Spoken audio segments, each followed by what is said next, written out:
हज committee of India ने हज 2025 के लिए वेटिंग लिस्ट के 13,549 मुंतजिर आज़मीन को मुंतखब किया। इसके साथ ही पहले से मुंतखब आज़मीन के लिए हज अखराजात की दूसरी किस्त की अदायगी और मुहर्रम कोटे में नई दरखास्तों की तारीख का भी ऐलान किया गया। ये इत्तला हज कमेटी ऑफ इंडिया की जानिब से जारी करदा प्रेस रिलीज में दी गई।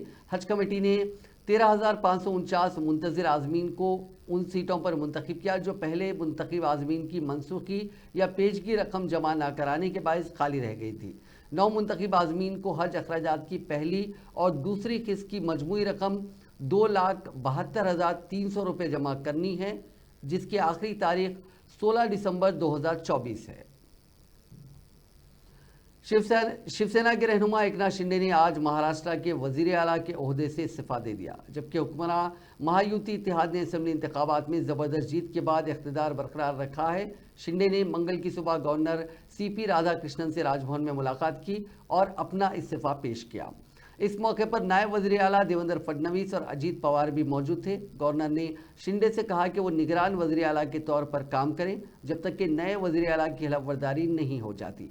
बीजेपी लीडर देवेंद्र फडणवीस और शिवसेना के सदर एकनाथ शिंदे मुबैना तौर पर महाराष्ट्र के आला सियासी ओहदे के लिए रेस में हैं। वज़ीर आला के ओहदे के लिए बीजेपी के दावे को असेंबली इंतखाबात में उसकी कारकर्दगी से तक़वियत मिली है, क्योंकि वो 132 सीटें जीतकर सबसे बड़ी पार्टी बन गई है।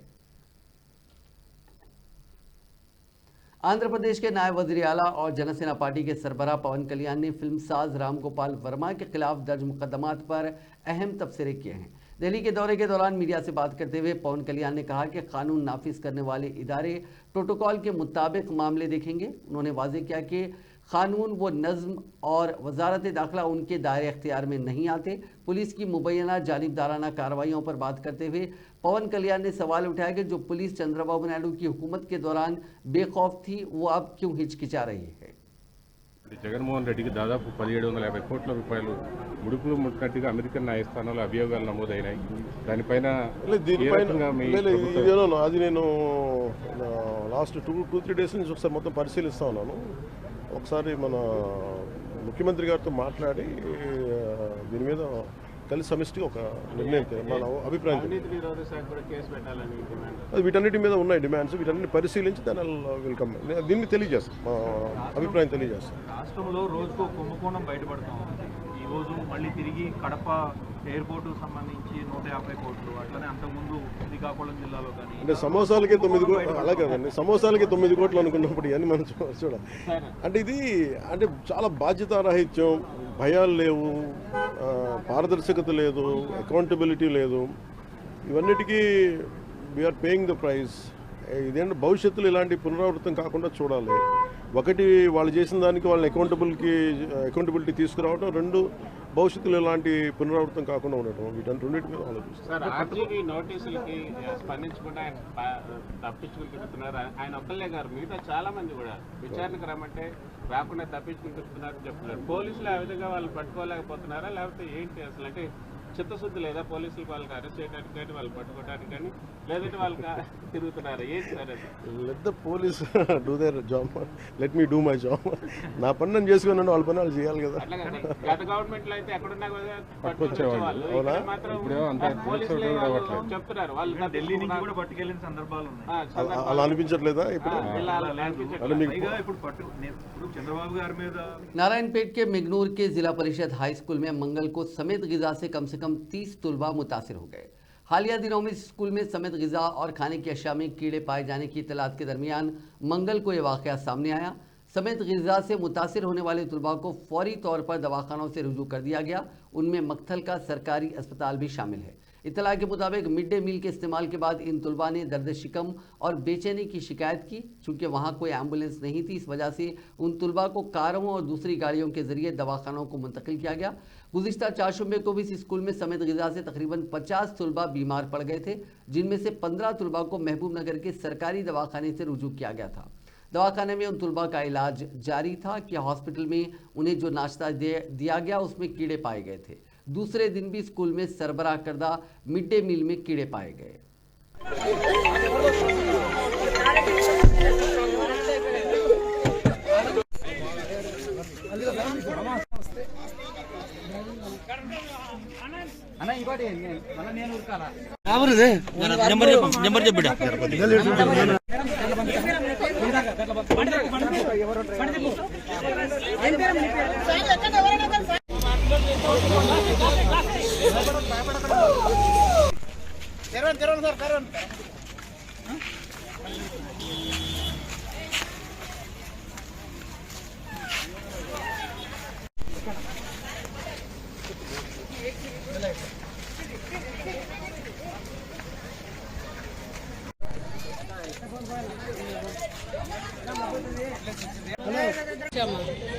బియ్యం చేసిండు ఇచ్చిండు సార్ ఇస్తే చేస్తే పురుగులు ఉన్నవి ఎన్నిసార్లు కడిగినా పురుగులే ఉంటావని చెప్పిన ఇంటి 40 కిలోల పోగండికి 60 కిలోల బియ్యం పోపించిండు అయితేలేదు సార్ అంటే కూడా ఇంటలేడు వేయాలమ్మా అని అన్నాడు 5 కిలోలు తీసినాం ఇంకా మా మనసు కుట్టే దాని నుంచి అన్నం అట్లా 6 సార్లు కడిగినా కూడా బియ్యం అట్లా పురుగులు అట్లే ఉన్నాయి చూపించినాం కూడా సార్కి చెప్తే కూడా నేను లేడా ఏమన్నాడు కడగండి అంటాడు 6 సార్లు కడిగినాం మేము బియ్యం అంటే ప్రాబ్లం ఏమి ఇంతకి బియ్యం ప్రాబ్లం ఇంకేం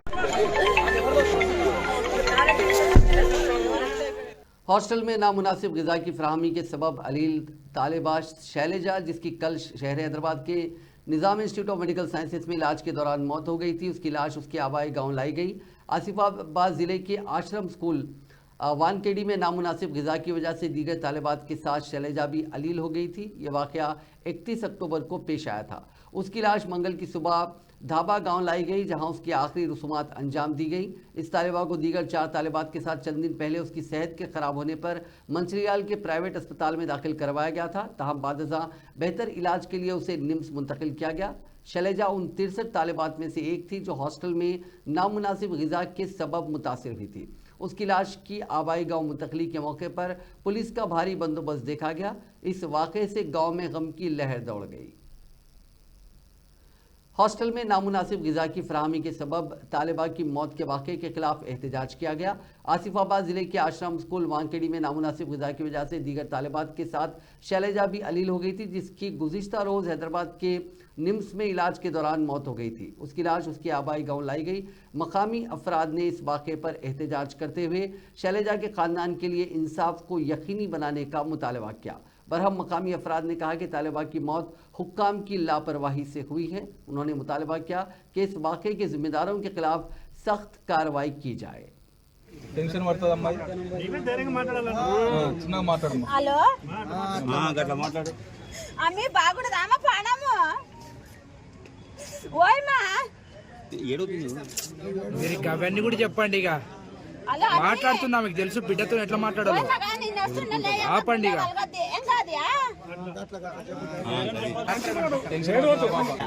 చిన్న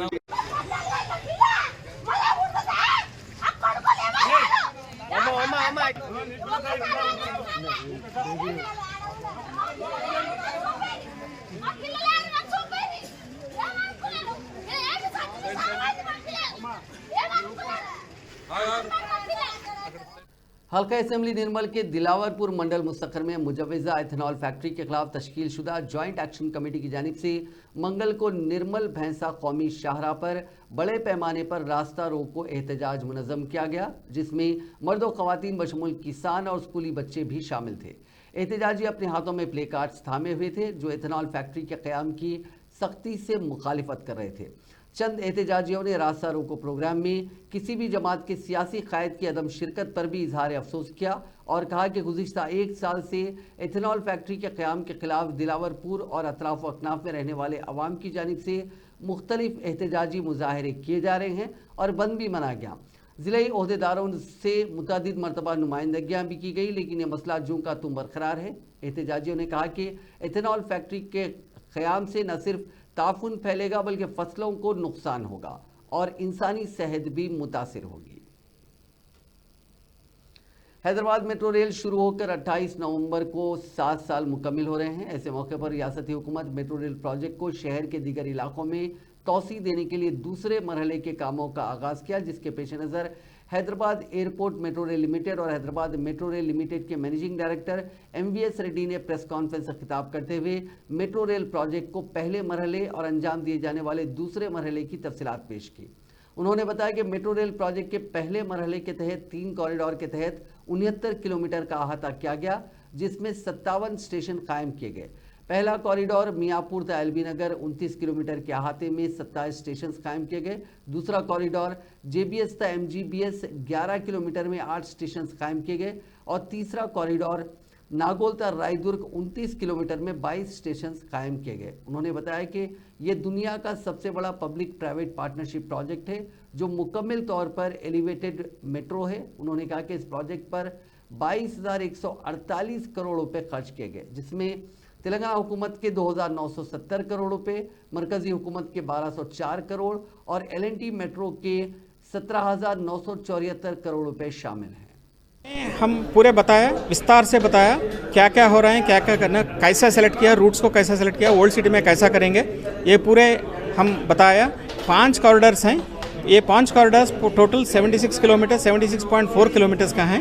ये 5 कॉरिडोर्स पूरा 24,269 करोड़ का है। ये इसके बारे में बताया। ओल्ड सिटी में 7.5 किलोमीटर 7.5 किलोमीटर हम कर रहे हैं। अभी तक जेबीएस से एमजीबीएस तक गौलीगुड़ा तक हो गया। एमजीबीएस इमलीबन से अब वया मंडी रोड बोलते हैं, मंडी रोड पे लेके मंडी रोड लेके ये शालीबंडा में मेन रोड पे ज्वाइन करेंगे। वहाँ से चंद्रानगुट पहले सोचा कि इसी फलकनुमा तक जाएंगे, लेकिन बाद में सोचा कि इसी अगर और 2 किलोमीटर बढ़ाया तो एयरपोर्ट का कनेक्टिविटी हो जाता। एयरपोर्ट कनेक्टिविटी क्योंकि एयरपोर्ट में क्या हो रहा है, एयरपोर्ट लाइन वहाँ नागौल में शुरू करके नागौल से एलबी नगर को कनेक्ट करके एलबी नगर से रेड कॉरिडोर कनेक्ट हो जाता, ब्लू कॉरिडोर कनेक्ट हो जाता। वहाँ से via Owaisi hospital Bairamalguda Owaisi hospital cross करके पार करके ये चंद्रानगुट्टा में आ रहे हैं। चंद्रानगुट्टा में एक अच्छा बड़ा स्टेशन बनाएंगे। इसको इंटरचेंज स्टेशन बोलते हैं। इंटरचेंज स्टेशन बना के वहाँ से मैलारदेवपल्ली से काटेदान से नीचे और आरामगढ़ से बेंगलुरु हाईवे में शमशाबाद जंक्शन जाके शमशाबाद जंक्शन से एयरपोर्ट एरिया में एयरपोर्ट तक जाएंगे। इससे एडवांटेज ये है कि सिर्फ पूरा शहर को अच्छा ये एयरपोर्ट कनेक्टिविटी मिल जाता। सालारजंग म्यूजियम से शालीबंडी की जो रोड है जी, बड़ा डेंस इलाका है। हाँ, डेंस। तो उसका कितना टाइम लगेगा, एक्सपेक्टेड टाइम? अभी ये तो 3-4 महीने में पूरा हो जाएगा। अभी शहरी तरक्की की तेज़ रफ्तारी के दौरान माहौलियात और कुदरती वसाइल का तहफ़्फ़ुज़ हम सबकी जिम्मेदारी है। ये बात हाइड्रा कमिश्नर ए.वी. रंगनाथ ने अर्बन लेक मैनेजमेंट के मौजू पर एक सेमिनार से खिताब करते हुए कही। ये सेमिनार मंगल को बेगमपेट के पर्यटक भवन में CSR के ज़ेर एहतमाम मुनक़िद हुआ। कमिश्नर रंगनाथ ने पायदार तरक्की की अहमियत को उजागर करते हुए कहा कि तेलंगाना हुकूमत ने हाइड्रा इदारा उस मकसद के लिए कायम किया कि आने वाली नस्लों को बेहतर माहौल और मियारी ज़िंदगी फराहम की जा सके। उन्होंने कहा कि हाइड्रा का मकसद कुदरती आफात से शहरियों को बचाना, सरकारी इमलाक का तहफ़्फ़ुज़ करना, झीलों को महफूज रखना और अवामी जगहों जैसे पार्कों और सड़कों पर तजावुज़ात रोकना है। कमिश्नर ने तशवीश ज़ाहिर की कि हैदराबाद की 61% झीलें ख़त्म हो चुकी हैं और सिर्फ 39% बाकी हैं, जिनकी हिफाजत फौरी ज़रूरत है। उन्होंने बताया कि हाइड्रा मौजूदा झीलों की तादाद, रकबा, फुल टैंक लेवल और बफर जोन का जायज़ा ले रहा है ताकि उन्हें महफूज रखा जा सके।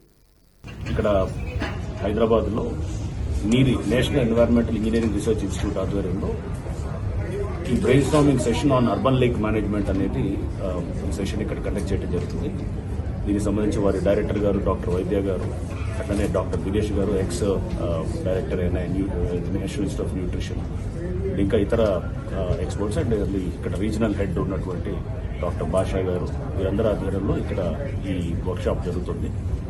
సో ఈ వర్క్షాప్లో నేను కూడా అంటే హైడ్రా తరఫు నుంచి మేము కూడా భాగస్వాములు అవడం చాలా ఆనందంగా ఉంది. ఎందుకంటే ఇది ఒక పర్స్పెక్టివ్ మాకు ఇక్కడ ఈరోజు అర్బన్ లేక్ మేనేజ్మెంట్ దాని మీద రావడానికి అవకాశం ఉంటుంది. ఎందుకంటే మనందరికీ తెలుసు తెలంగాణ చాలా అర్బనైజ్ అవుతున్న స్టేటు. ఇప్పుడున్నటువంటి దీని ప్రకారమే మనం దాదాపు 47-48% పాపులేషన్ అర్బనైజ్ అయి ఉంది. సో మనకి దాదాపు ఇదే పద్ధతిలో వెళ్తే కనుక around 75 to 80% of the state is likely to be urbanized by 2050. And Hyderabad one of the fastest growing cities ga manaki telusu. So ఈ అర్బనైజేషన్ దీంతో ఈ చెరువులన్నింటినీ కూడా కాపాడుకోవాల్సిన ఆవశ్యకత ఇంకా ఎక్కువ ఉంది.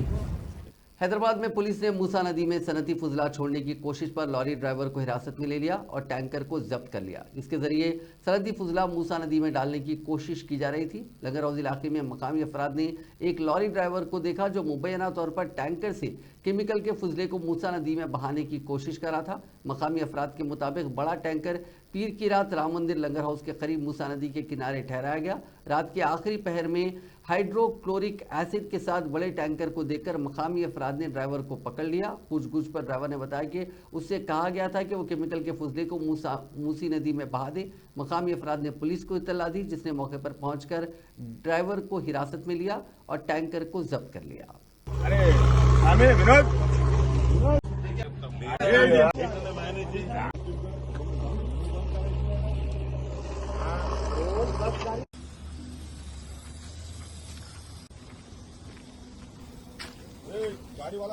नाजरीन, इस न्यूज बुलेटिन में बस इतना ही। आप देखते रहिए INN चैनल।